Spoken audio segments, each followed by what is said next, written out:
Hello students. So we are meeting yet again for the subject of quantitative techniques for managers in MBA second semester of your curriculum. And in this we are currently discussing about the transportation model. In transportation model we have already talked about the methods, different methods of finding the initial solution and one method of finding the optimum solution, which was the stepping stone method. Now in this session we will be talking about the Modi method. In short इसको Modi method बोलते हैं. इसका full form है modified distribution method. MO modified से ले लिया गया और डिस्ट्रीब्यूशन से DI ले लिया गया, तो मॉडिफाइड डिस्ट्रीब्यूशन मेथड है ये. Basically it is like the stepping stone method only, लेकिन उससे थोड़ा सा इसको चेंज किया जाता है. ये पता करने का जो तरीका है कि किस सेल में अगला एलोकेशन करना है, वो यहाँ पे थोड़ा सा चेंज हो जाता है. और ऑब्वियसली ये पता करने का भी जो तरीका है कि ऑप्टिमम सोल्यूशन हमें मिला है या नहीं मिला है, ये थोड़ा सा चेंज हो जाता है. वैल्यूज सारी वैसे ही आती. तो this is a modified distribution, this is a modified form of the stepping stone method.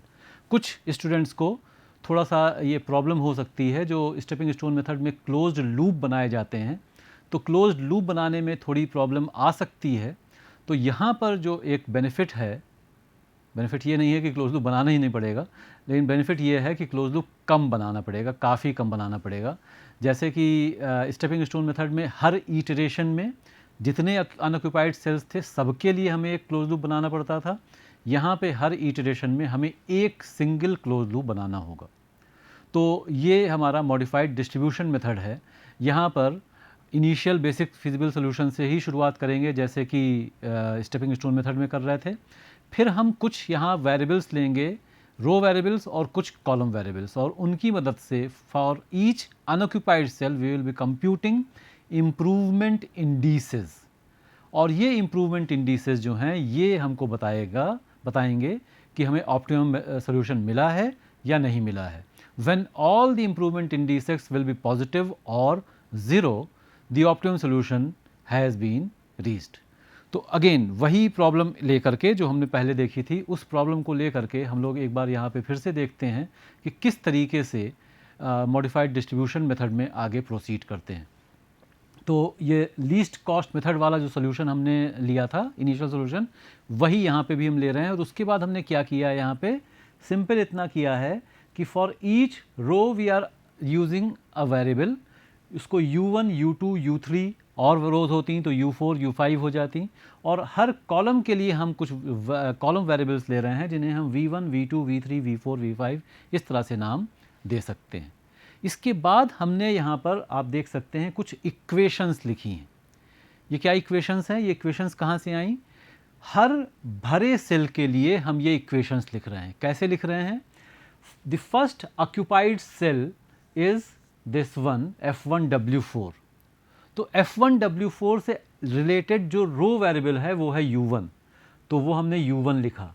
उससे रिलेटेड F1W4 से रिलेटेड जो कॉलम वेरिएबल है वो है V4, तो हमने लिखा U1 plus V4 is equal to the cost of this cell for this cell which is 13.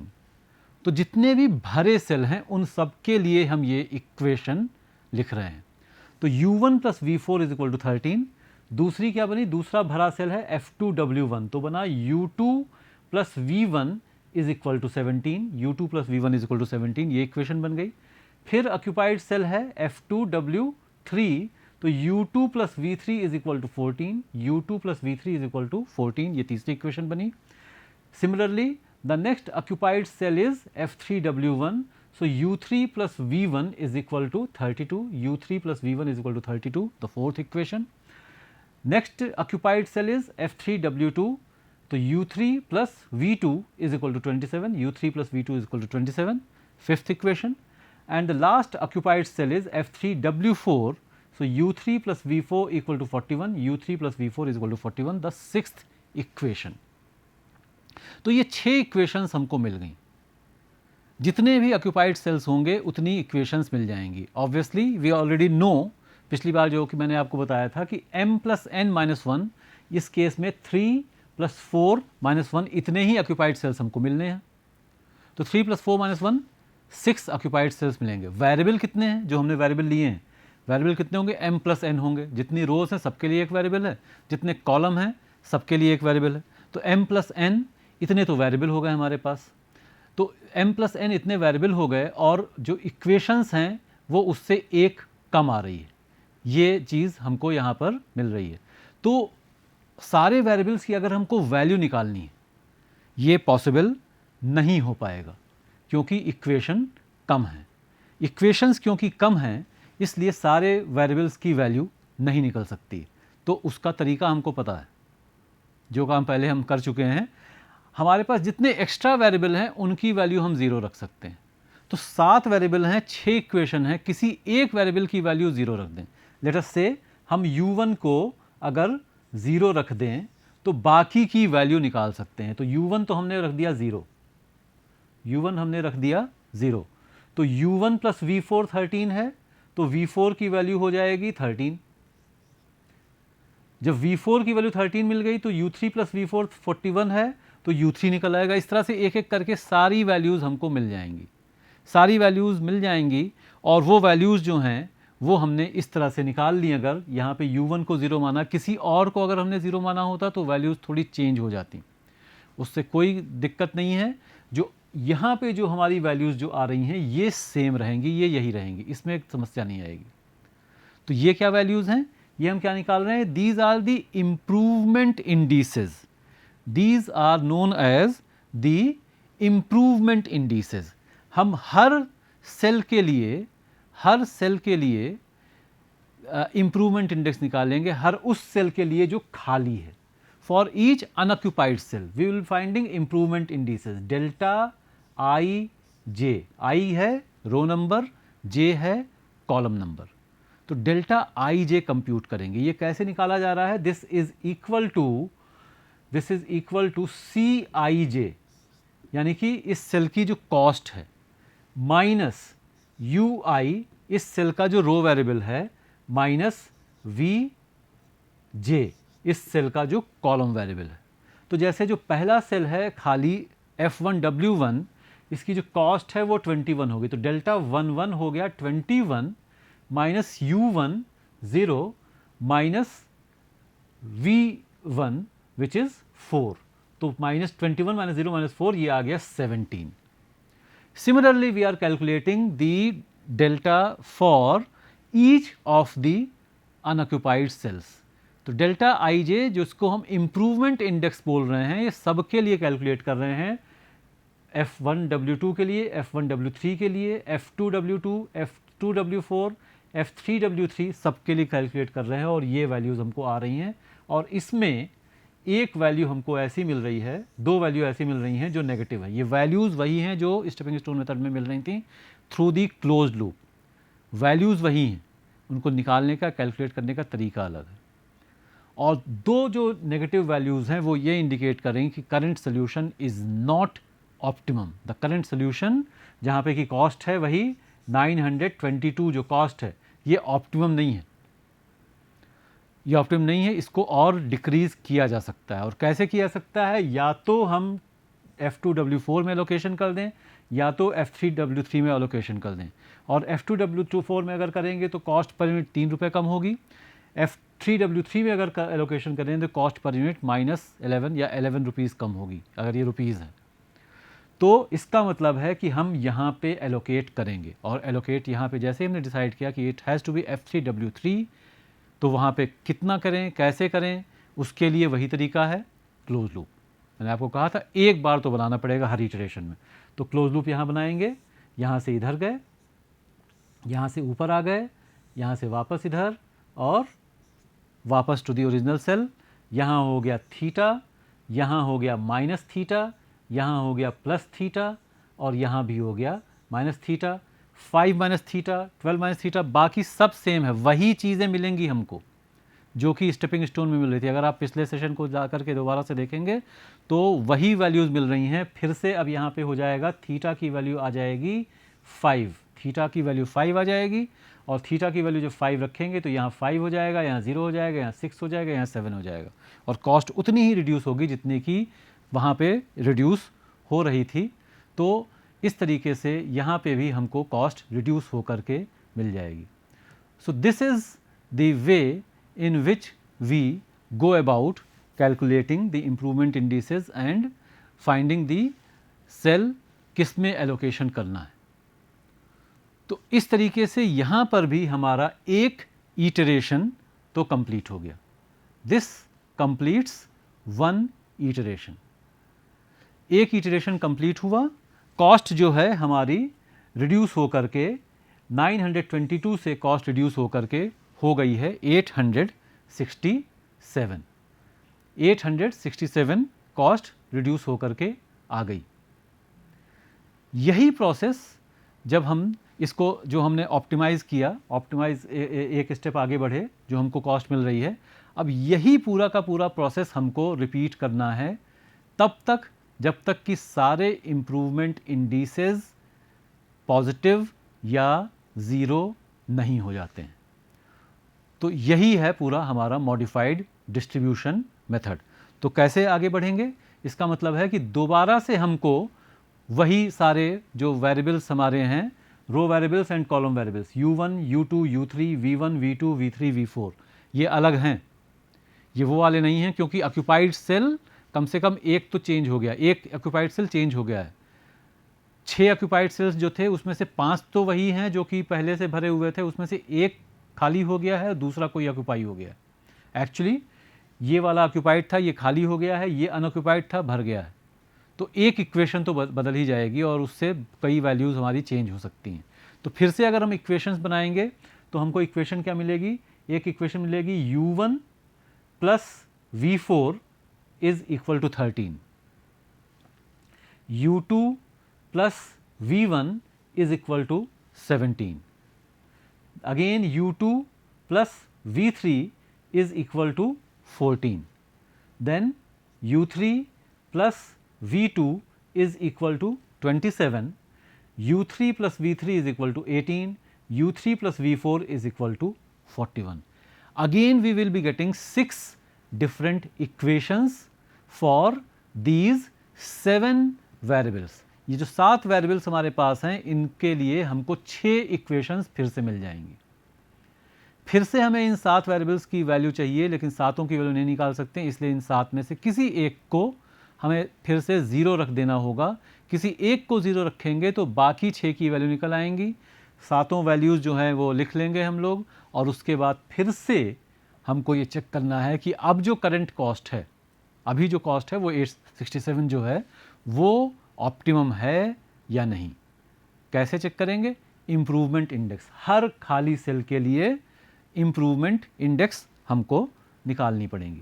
तो for each unoccupied cell again we will be finding the improvement indices, और ये improvement indices जो हैं वो अगले स्टेप में हमको इस तरह से निकल करके मिलेंगी। सारे जो खाली सेल हैं F1W1, F1W2, F1W3, F2W2, F2W4 and F3W1, इनके लिए इस तरह से इम्प्रूवमेंट इंडिसेस मिलेंगी। 2 नेगेटिव हैं, बाकी पॉजिटिव हैं। जो नेगेटिव हैं उसमें से भी ज़्यादा बड़ी वैल्यू जो है वो F2W4 के मिल रही है, और वहाँ पर हम अगला एलोकेशन करेंगे F2W4। यहाँ पे अगला एलोकेशन करेंगे तो कितना करेंगे, यहाँ पे थीटा, यहाँ पे माइनस थीटा, यहाँ पे प्लस थीटा, यहाँ पे माइनस थीटा। अगेन थीटा की वैल्यू जो होगी वो हो जाएगी 4, और हम आगे अपने ऑप्टिमम सोल्यूशन की तरफ फिर से बढ़ेंगे और आगे। तो थीटा की वैल्यू जब 4 हो जाएगी तो ऐसे करके हमको ये वैल्यूज़ चेंज हो करके मिल जाएंगी। कॉस्ट फर्दर रिड्यूस हो करके हो गई है 811।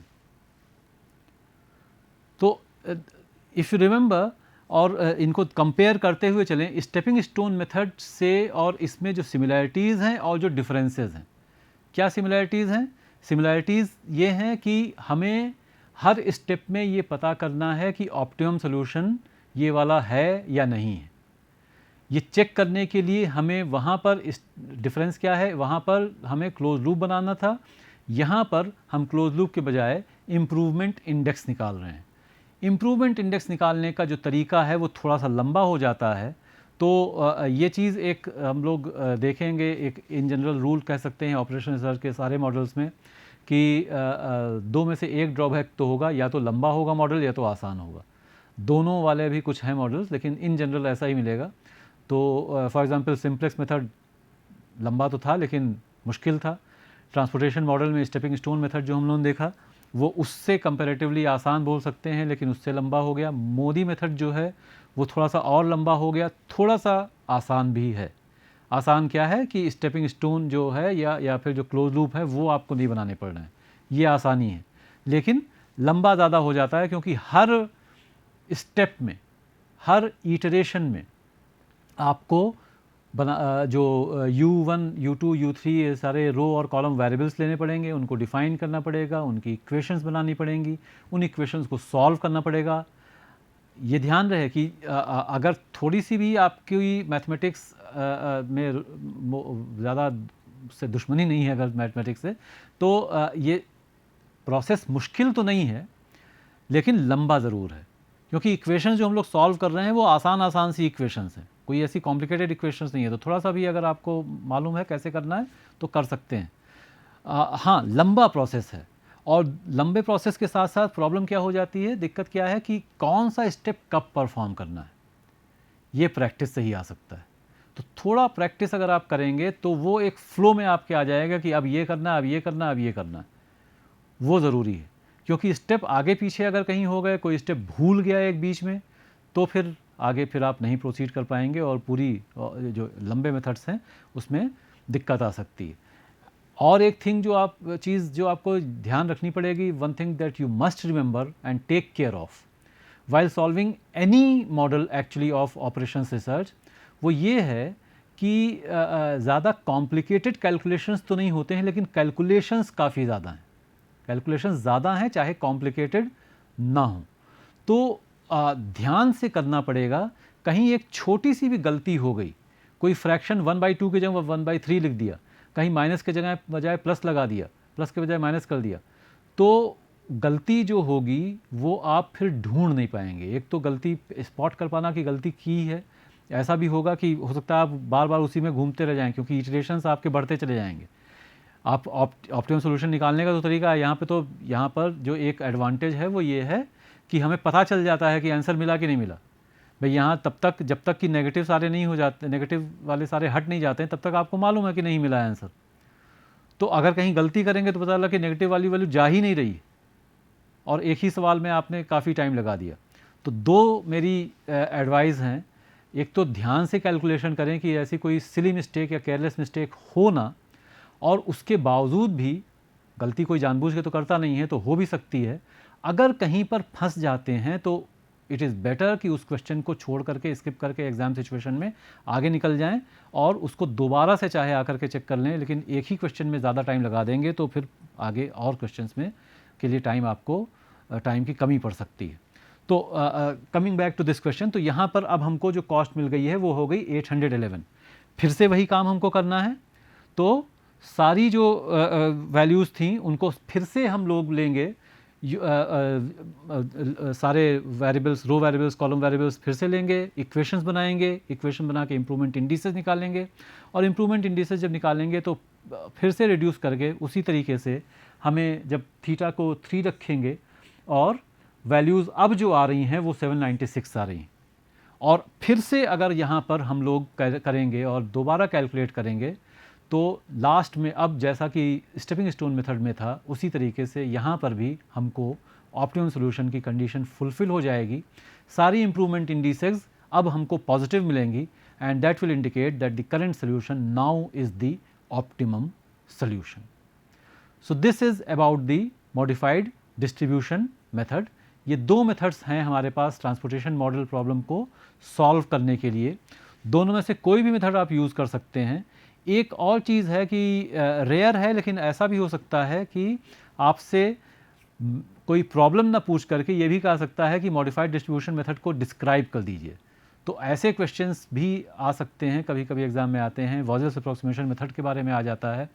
वॉजेस अप्रॉक्सीमेशन मेथड इतना लंबा मेथड है कि कभी कभी ये भी पूछा जाता है कि वॉजेस अप्रॉक्सीमेशन मेथड से केवल आप इनिशियल सोल्यूशन निकाल दीजिए। वॉजेस अप्रॉक्सीमेशन मेथड इतना अच्छा मेथड है कि कभी कभी ये भी कहा जाता है कि आप इनिशियल सोल्यूशन जो है वो वॉजर्स अप्रॉक्सीमेशन मेथड से ना निकालें, क्योंकि जैसा कि इस प्रॉब्लम में है, अगर हमने यहाँ पे वॉजर्स अप्रॉक्सीमेशन मेथड से इनिशियल सोल्यूशन निकाला होता तो आधे स्टेप में, एक स्टेप भी नहीं होता, आधे स्टेप में प्रॉब्लम कंप्लीट हो जाती। तो एग्जामिनर अगर ये एग्जामिन करना चाह रहा है कि आपको स्टेपिंग स्टोन मेथड या मोदी मेथड पूरी तरह से आता है कि नहीं आता है, तो वो चीज़ तो पूरा हो ही नहीं पाया, क्योंकि एक इटरेशन भी नहीं हो पा रहा। तो इस तरह की चीज़ें हैं, इस तरह से क्वेश्चंस के लिए आपको प्रिपेयर्ड रहना होगा एग्ज़ाम के लिए। सो this is about the transportation model. Transportation model में कैसे प्रोसीड करते हैं, सारी चीज़ें हम लोगों ने ये तो देख ली। करीब करीब एक छोटी सी चीज़ इसमें रह जाती है, और वो है कि कभी कभी हमें मैक्सिमाइजेशन की ट्रांसपोर्टेशन प्रॉब्लम भी मिल सकती है। टिपिकल जो चीज़ है, मैं आपको शुरू से बता रहा हूँ, ट्रांसपोर्टेशन मॉडल की जब हम लोग बात कर रहे हैं तभी से मैंने आपको ये समझाया है, बताया है कि ट्रांसपोर्टेशन कॉस्ट की यहाँ पे बात हो रही है। तो कॉस्ट चाहे कोई भी हो, ट्रांसपोर्टेशन हो चाहे कोई भी कॉस्ट हो, हमारा ऑब्जेक्टिव जो होगा वो होगा कॉस्ट को मिनिमाइज़ करना।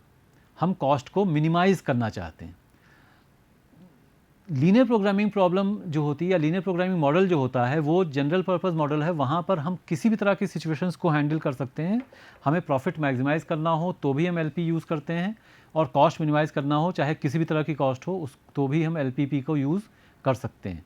लेकिन ट्रांसपोर्टेशन प्रॉब्लम जो है उसमें दो चीज़ें ध्यान रखनी है। एक चीज़ तो यह है, ये केवल मिनिमाइजेशन के लिए मॉडल है, मैक्सिमाइजेशन के लिए यूज़ नहीं होता है। और दूसरी चीज़ है, मिनिमाइजेशन में भी ट्रांसपोर्टेशन कॉस्ट के लिए ही यूज़ होता है, और किसी तरह की कॉस्ट के लिए, मतलब ट्रांसपोर्टेशन कॉस्ट का मतलब है जब इस तरह का जो स्ट्रक्चर होगा जैसा कि यहाँ पर है, तो कोई भी प्रॉब्लम हो, इस तरह के स्ट्रक्चर में जब तक नहीं होगी तब तक हम इसको सॉल्व नहीं कर सकते, तब तक हम ट्रांसपोर्टेशन एल्गोरिदम का इस्तेमाल नहीं कर सकते। लेकिन तो ये तो हो गया। अब इसी स्ट्रक्चर में लेकिन कभी ये हो सकता है कि मैक्सिमाइजेशन का केस पूछ लिया जाए, तब हम कैसे प्रोसीड करेंगे। मैक्सिमाइजेशन के लिए तो ये एल्गोरिदम बनाई ही नहीं गई है, बट इवन देन हमसे ये कहा गया कि प्रॉब्लम, मैं सिंप्लिसिटी के लिए वही वाली ले रहा हूँ जो कि थी, बस इसमें ये मान लेते हैं कि ये जो कॉस्ट फिगर्स थी ये अब प्रॉफिट फिगर्स हैं। लेट अस से कि ये सप्लाई पॉइंट्स हैं और ये हमारे W1, W2, W3, W4 ये हमारे कस्टमर्स हैं। तो इन कस्टमर्स तक ये यूनिट्स अगर हम भेजेंगे तो कितना प्रॉफिट होगा। अगर F1 से W1 भेज रहे हैं तो 21 रुपीज़ पर यूनिट प्रॉफिट हो रहा है, F1 से W2 भेज रहे हैं तो 16 रुपीज़ प्रॉफिट हो रहा है। अब इसका मतलब है यहाँ पे सबसे ज़्यादा प्रॉफिट हो रहा है 41 का। तो जो कॉस्ट फिगर्स हमारे लिए फेवरेबल थी वो अब अनफेवरेबल हो जाएंगी।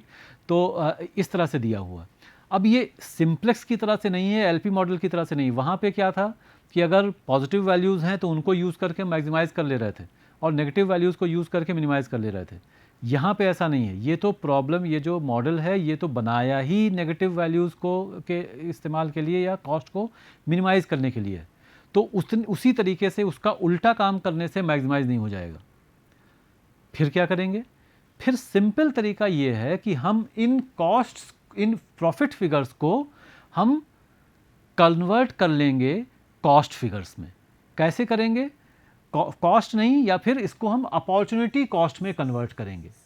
इन प्रॉफिट फिगर्स को हम अपॉर्चुनिटी कॉस्ट में कन्वर्ट करेंगे, और उसके लिए कुछ नहीं करना है, सिंपल तरीका है। और ये तरीका आगे हम लोग असाइनमेंट में भी इसी तरह से यूज़ करेंगे। हमने क्या किया कि हम जो मैक्सिमम कॉस्ट फिगर है वो आइडेंटिफाई करेंगे, और वो पूरे ग्रिड में जो मैक्सिमम है वो 41 था, और 41 में से सबको सब्ट्रैक्ट कर देंगे, और जो वैल्यूज़ आ रही हैं वहाँ लिखते जाएंगे। 41 माइनस 21, तो यहाँ पे 20 आ गया। 41 माइनस 16, जो भी वैल्यू आ रही है, ये सारी वैल्यूज़ इस तरह से हम यहाँ पे कैलकुलेट कर लेंगे। और अब ये जो वैल्यूज़ हैं, यहाँ पे ऑब्वियसली ज़ीरो आ गया। ये जो वैल्यूज़ हैं, पहले जो वैल्यूज़ थी वो थी प्रॉफिट फिगर्स। ये जो फिगर्स हैं ये अपॉर्चुनिटी कॉस्ट फिगर हैं। ये opportunity cost figure, opportunity cost का मतलब क्या हो गया कि यहाँ पर अगर हम F1 से W1 कुछ भेज रहे हैं, उसके बजाय यहाँ पे अगर हमने किया होता तो यहाँ 41 रुपये का फ़ायदा होता, यहाँ 21 रुपये का फ़ायदा हो रहा है, तो 20 रुपये का फ़ायदा जो और हो सकता था वो अपॉर्चुनिटी हम लूज़ कर रहे हैं। ये अपॉर्चुनिटी कॉस्ट है। तो ये सारी कॉस्ट फिगर्स हो गई। तो प्रॉफिट तो हम मैक्सिमाइज़ करना चाहते हैं, लेकिन अपॉर्चुनिटी कॉस्ट है तो वो कॉस्ट ही, तो वो कॉस्ट है, तो इसलिए उसको हम करना चाहेंगे मिनिमाइज़। तो वो मिनिमाइज़ करने के लिए अब जब ये कॉस्ट फिगर सारी आ जाएंगी तो वही प्रोसेस अब हम यूज़ करेंगे, इनिशियल सोल्यूशन निकालेंगे, ऑप्टिमम सोल्यूशन चाहे स्टेपिंग स्टोन चाहे मोदी मेथड से करेंगे और उससे हमको वैल्यूज़ मिल जाएंगी। ऑब्वियसली ये ध्यान रखना है कि जब हमको आंसर मिल जाएगा कि किस ग्रिड में कितना है, एक्चुअल प्रॉफिट फिगर्स के लिए जो ओरिजिनल वैल्यूज़ थी हम अब उन्हीं का यूज़ करेंगे एक्चुअल प्रॉफिट फिगर्स को कैलकुलेट करने के। तो ये एक छोटी सी चीज़, मैक्सिमाइजेशन वाला जो केस है, ये सिंपल, ऐसे कई सारे वैसे तो वेरिएशंस होते हैं ट्रांसपोर्टेशन मॉडल में, लेकिन ये एक सिंपल सी चीज़ है जो आपके सिलेबस में भी और कभी कभी इसके ऊपर क्वेश्चंस आते हैं। तो ये एडजस्टमेंट किए बिना लेकिन नहीं करना है और दोबारा से उसको ओरिजिनल तरीके से ला करके ही हमें आंसर निकालना है।